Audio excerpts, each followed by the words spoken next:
di podcast BMN bersama aku Devi Tariana. Nah, kali ini ada yang beda nih. Karena kalau di samping aku ditemani sama Didi ya. Didi yang ya kalian tahu lah seperti apa ya. Kalau biasanya di samping ini aku ditemani oleh Didi. Ini kita kedatangan tamu spesial yang udah jauh-jauh datang dari Jabodetabek sana ya. Oke, perkenalkan diri kamu nih. Siapa ini? Hai, ini sobat BMN ya. Perkenalkan, nama saya Muhammad Wasil. Sapaan akrabnya panggil aja Wasil. Udah kayak suara kita namakan ya. Sebenarnya dia siapa sih? Oke, Wasil ya. Iya. Wasil, kamu Wasil umur aja berapa sih? Saya umur berapa ya? Masih muda lah. Masih muda. Oke, ini kita kan di sini asik-asik, enjoy aja ya. Santai-santai aja, santai gibah bareng. aja. Gibah bareng. Mau pakai gue lo, aku santai kamu. Aja. Saibeb juga boleh ya. Boleh banget. Nanti kalau pakai Saibeb ini ada yang marah. Aduh. Alhamdulillah masih jomblo ini ya. Ini status ya. Nikah atau masih segini aja? Ya jomblo juga sih. Jadi ini persekumpulan para jomblo. Oh iya benar sekali. Ditambah sama Didi tadi ya. Oh iya. Itu kalau Didi tuh jomblo tapi sok-sokan aja sih. Jomblo punya pacar 3. Benar. Oh iya. Oke, Sil, kamu tuh tadi umur berapa? Oh, usia saya saat ini 21 tahun sih. 21 tahun guys, 21 tahun. Dan kalian tahu kamu lulus dari mana sih? Boleh sebutin sekolahnya, gak apa-apa. Oke, saya alumni Iman Bondowoso, angkatan 2018. Kenapa ya anak Manbo tuh ya berpotensi semua. Kemarin nih aku undang Prabu nih. Dia tuh salah satu penyiar di Bondowoso dan juga kerja sampingan. Ini sekarang kamu juga dari Manbo gitu. Si Prabu juga kemarin dari Man. Prabu tuh juga dari alumni kakak kelas saya mungkin. Iya, kakak kelasmu benar sekali. Oke Wasil, ini kan kamu udah kasih tahu kamu dari Man. Terus kamu nih backgroundnya sebagai apa sih? Kalau background sih gak nentu sih ya. Tiap hari apa aja sih yang bisa dikerjain ya tak kerjain. Yang bisa bercuan ya. Benar. Yang penting menghasilkan apa aja. Menghasilkan ya, biar gak pengangguran gitu ya. Benar. Pengacara, pengangguran banyak acara. Pengangguran banyak acara. Boleh dong disebutin apa aja backgroundnya? Oke, keseharian saya biasanya saat ini sih garap film. Wih, keren. Di film apa YouTube tuh? Ya. Film pendek sih. Sebutin gak apa-apa, barangkali channel YouTube-nya nih boleh ya? Boleh dong. Oke, jangan lupa teman-teman di BMN Podcast ya, dukung channel kami di NB Movie dan juga UB. UB Official. Jangan lupa like, comment dan juga subscribe. Ada saya di sana. Jangan lupa juga disebutin Instagram kamu atau YouTube kamu mungkin. Bisa ini ya, kalau mau calling saya nanti mau kenal lebih jauh. Asik cari jodoh sekalian nih. Cari jodoh sekalian, benar sekali. Karena penonton dari BMN Podcast nih cantik-cantik sih. Ya, syukurlah kalau cantik. Barangkali nanti ada yang kecantol. Ya. Oke, Instagram saya bisa di-follow ya. mnawasil07. Tuh. Oke. Jangan lupa ya di like semuanya. Nah, jangan lupa juga nih buat kalian sebelum kita interview lebih lanjut kayak formal banget ya. Formal banget nih. Maksudnya, padahal ngegibah. Sebelum kita ngegibah lebih lanjut sama Wasil ini, kalian juga harus like, komen, subscribe dan juga share karena itu kan juga sebagai reward nih buat kita. Bener banget nih. Jangan lupa di share buat teman-teman. Oke. Nah Wasil, itu kan kamu udah sebutin nih background kamu tadi gak tentu ya. Tapi belum dispesifikin. Sebenarnya ke arah mana sih? Kalau saya sih lebih ke arah vokal, tapi bukan penyanyi lah ya. Bisa penyanyi. Dikatakan pemeran di speaker atau VO talent kah? Bisa dikatakan seperti itu. Nah, dan kebetulan saya juga ex-penyiar salah satu radio di Bondowoso. Wah, ex-penyiar ya. Pantesan suaranya tuh kayak penyiar banget gitu loh. Penyiar-able, announcer-able. Ini Vita sampai kalah ini. Oke, Wasil itu ex-penyiar guys. Dan dia juga sekarang lagi mengisi VU Talent ya. VU Talent lah. Dan juga kayaknya belum disebutin nih satu kesibukan kamu juga yang kayaknya sering banget di-share di WhatsApp, yang sering kalau di-share di media sosial ya. Bener banget, keseharian saya juga selain main film, voice over, ngisi suara di salah satu channel YouTube. Ya gak boleh disebutin namanya. Saya juga sebagai MC. MC-nya bisa dikatakan semua cara lah ya, kecuali MC kematian. MC wedding bisa? Makanan sehari-hari sih. Waduh, keren sumpah. Kayaknya aku kalau wedding nanti undang kamu aja ya. Boleh, asal ada cuan nih. Gila cuan ini ya. Enggak dong, karena memang MC pernikahan juga dilihat dari cuannya ya sih. Bener banget. Ya kali kita nge-MC gak ada fee-nya. Bener banget.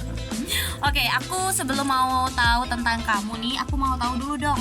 kan kamu nih MC pernikahan ya, MC wedding lah dikatakan seperti itu. Susah nggak sih jadi MC wedding tuh, Sil? Susah sampai belibet nih, susah gampang sih.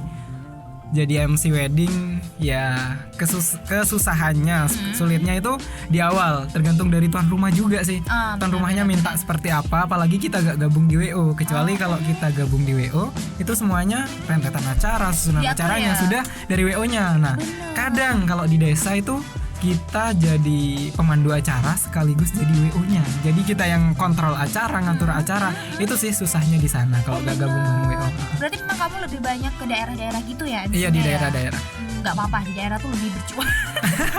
Apalagi kan lebih pengertian loh. Pengertian ya. Bener. Dan kayaknya juga kamu gabung WO gak sih?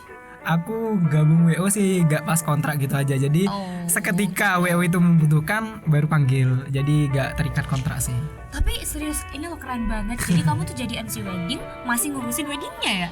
Seperti itu. Kalau di daerah biasanya kayak gitu kan. Kalau di daerah-daerah pedesaan kayak gitu itu kebanyakan nggak mengenal yang namanya WO. Iya benar. Jadi nge-WO-in sendiri nih. Jadi ribetnya di sana sih. Ribetnya gitu ya. Iya, tapi hebat banget sih. Terus aku mau tanya, itu gimana sih ngaturnya, time managementnya tuh gimana? Mungkin kamu gladi bersih beberapa hari sebelumnya atau gimana tuh? Mungkin bisa diceritain. Iya, saya lebih spesifik ke daerah ya, soalnya lebih sering MC-nya di daerah, bukan di hotel-hotel atau ikut WO. Jadi kalau di kalau di daerah itu persiapannya sih. Soalnya kalau orang-orang di desa, apalagi orang-orang desa itu ya banyak mengentengkan sih. Kadang H-3 baru ngundang.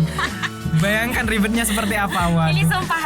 Acara sakral ngundangnya H-3 tanpa WO. Waduh. Pernikahan lagi guys. Aku bener pernah di acara seperti itu ya.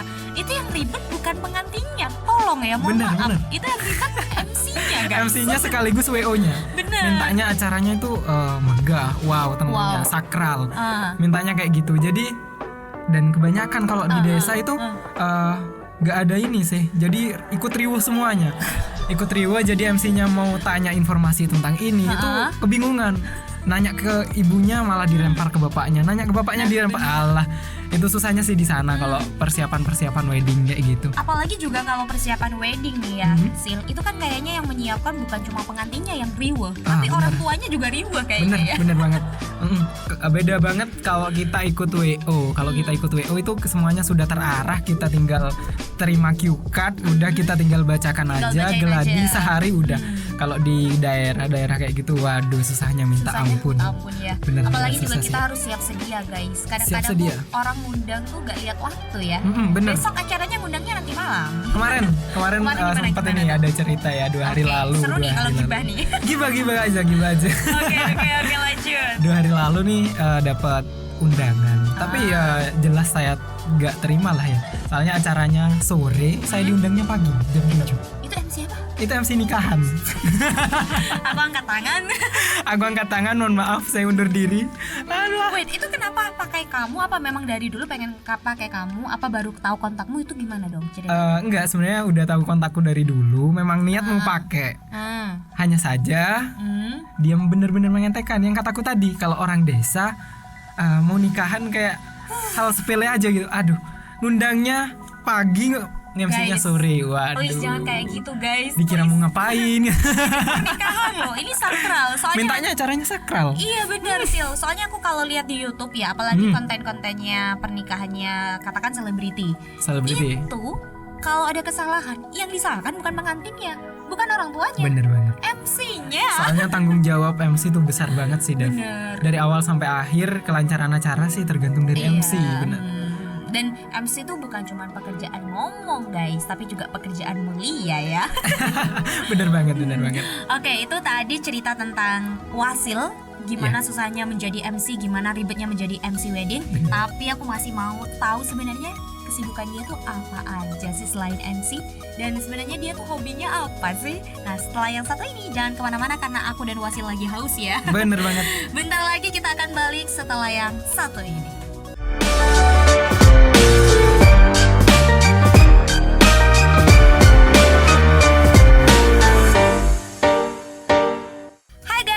Balik lagi bersama aku Devita dan ditemani juga sama Wasil. Sil, oke, tadi kita udah break sementara ya. Masih haus ya, Sil?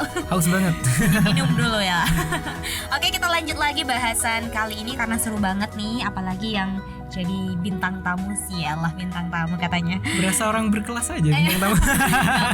Aminin dong. Amin. Apalagi amin jadi aja. narasumber kita tuh orangnya keren banget. Backgroundnya tadi udah banyak banget kegiatannya. Nah, aku tuh sebenarnya penasaran sama kamu, Sil. Kamu itu dari kecil ya, emang passion gak sih jadi cerewet atau di komunikasi tuh emang passion gak sih? Kalau dibilang passion, saya jawab nih ya. Kalau dibilang passion sih enggak. Soalnya apa? Pengalaman ya, cerita masa lalu pas masih ngaji dulu, dikasih mic suruh sholawatan aja itu aku nangis. Seriusan? Dan kamu masih inget ya? Masih ingat sampai sekarang, terekam di memori. Ternyata sesuai sih.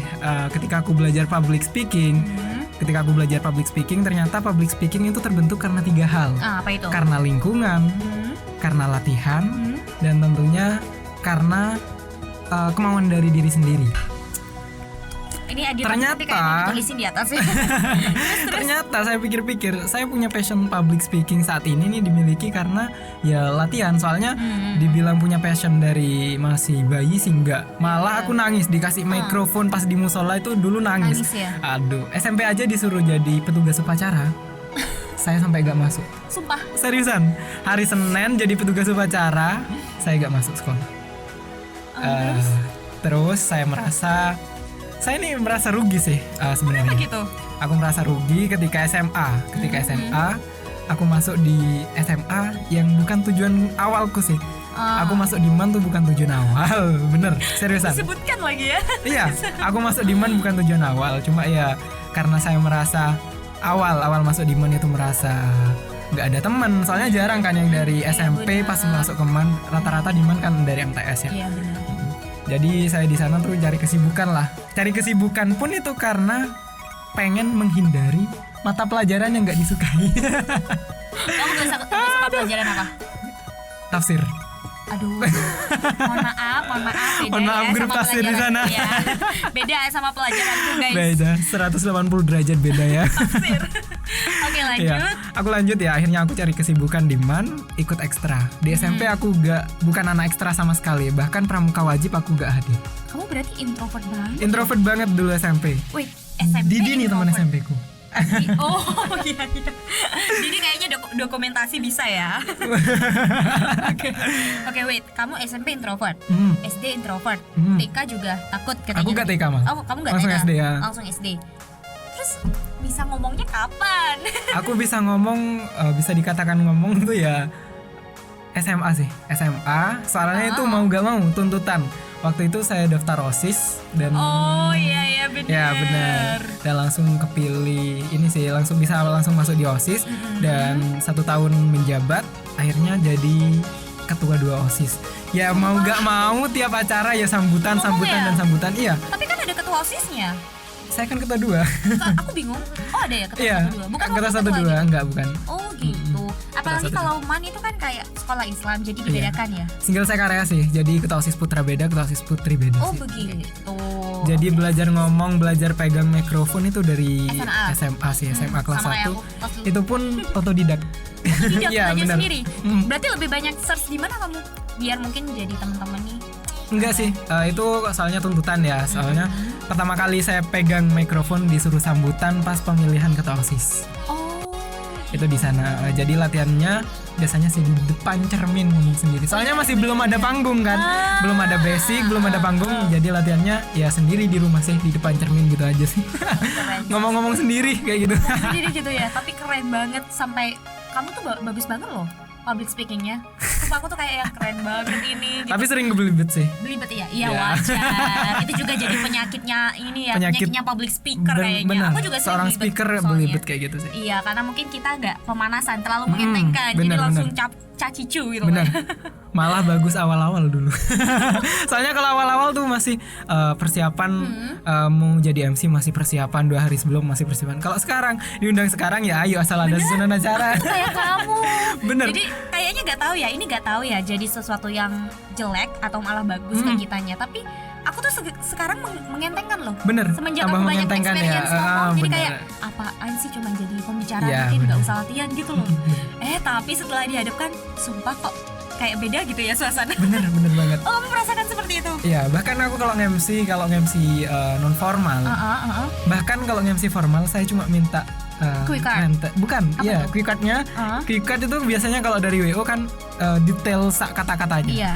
Tapi saya tuh semua rombak dapat dari WO benar. Quick card itu detail sama kata-katanya, tapi saya sering rombak hanya diambil intinya saja.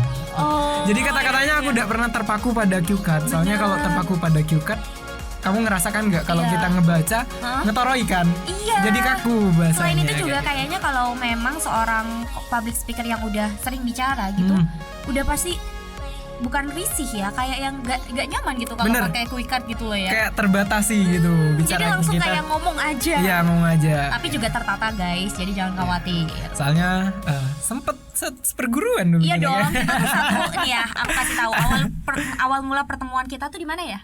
Di ini. Training, iya. Training benar. Benar, training itu sertifikasi iya, MC. Jadi waktu itu kita ada pelatihan MC. Aku ketemu dia dan kalian tahu nih kayaknya dia tuh peserta terakhir deh. Bener banget, yang lainnya itu sudah dikasih materi 2 bulan 3 bulan sebelum. Saya H-3 ujian baru daftar.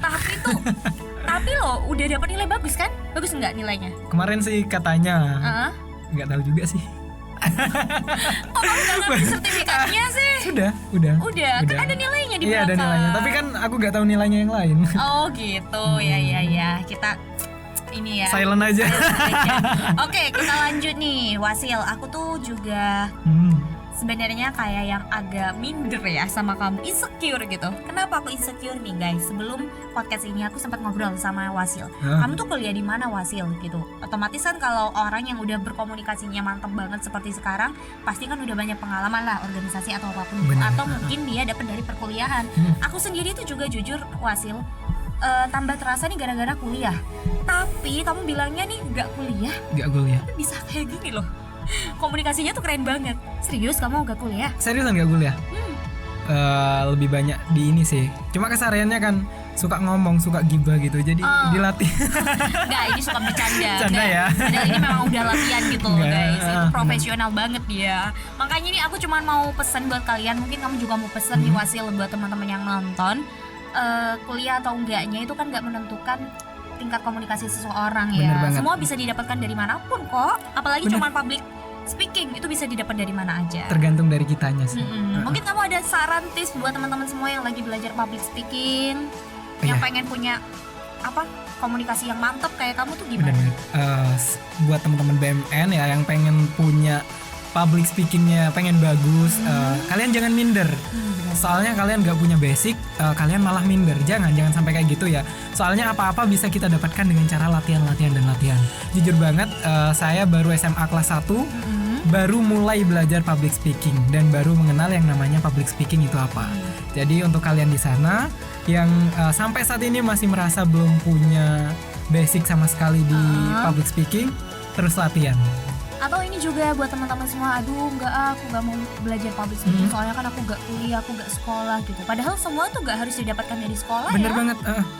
Tidak semua bisa didapatkan dari bangku sekolah. Bahkan saya keluar dari basic. Man Bondowoso kan ya seharusnya kan ya bener-bener religi, anaknya kayak gini. Lah, saya di sini anaknya Uraan malah yang didapat public speaking dari Man Bondowoso. Keren banget. Jadi kamu tuh gak spesifik buat belajar di ini ya? Di mana? Di MAN public speakingnya. Benar. Atau kamu juga gak belajar di akademik itu? Di SMP kamu dapat nggak pelajaran public speaking? Di SMP dapat sekilas pas mau saja sih. Tapi hanya sekilas. Tapi ya saya bodo amat soalnya saya gak mau lah apa yang namanya public speaking, mikrofon aja saya takut dulu. Tuh, jadi pesan buat kalian semua, kalau mau pintar komunikasi, pintar public speaking itu bisa didapetin dari mana aja. Terutama lingkungan di rumah. Dan gibah ya, enggak jadi. Tapi bener loh, gibah itu mengasah itu. Oh iya. Maaf ini ketahuan ya. Public speaker nih makin pinter gara-gara pergibahan. Oke guys, itu apa namanya? Tadi aku udah ngobrol banyak sama Wasil, salah satu Gak banyak ya. Cuma 20 menit soalnya. Ini gak mau tahu siapa Joko Jaki. Harus buat chapter 2 sama Wasil. Oke ya, boleh. Chapter 2 sama kamu ya. Mungkin lebih spesifik lagi pembahasannya ya. Masalahnya kamu tuh sibuk banget. Ya agak sibuk sih. Serius. Iya, soalnya beneran. Undang kamu tuh kayak undang presiden sih. Waduh. Banyak gitu ya kegiatannya. Oke guys, terima kasih buat kalian yang udah nonton. Di sini juga Wasil mungkin mau nyampaikan thanks buat teman-teman. Oke, terima kasih buat teman-teman. Tentunya terima kasih banyak buat BMN Podcast tentunya sudah mempercayai saya buat menghadirkan saya di sini. Sebagai penggibah bareng. Penggibah ya. Terima Devita kasih juga sini. Udah datang ini ya, seorang public speaker yang keren abis. Hujan loh di rumah. Hujan loh. Oke guys, segitu dulu podcast kali ini bersama aku Vita dan Wasil. Jangan lupa untuk di like, komen dan subscribe. Jangan lupa juga untuk di follow IG Wasil ya. Iya, benar banget. Karena nanti akan ditaruh di description box. Oke, bye. See you.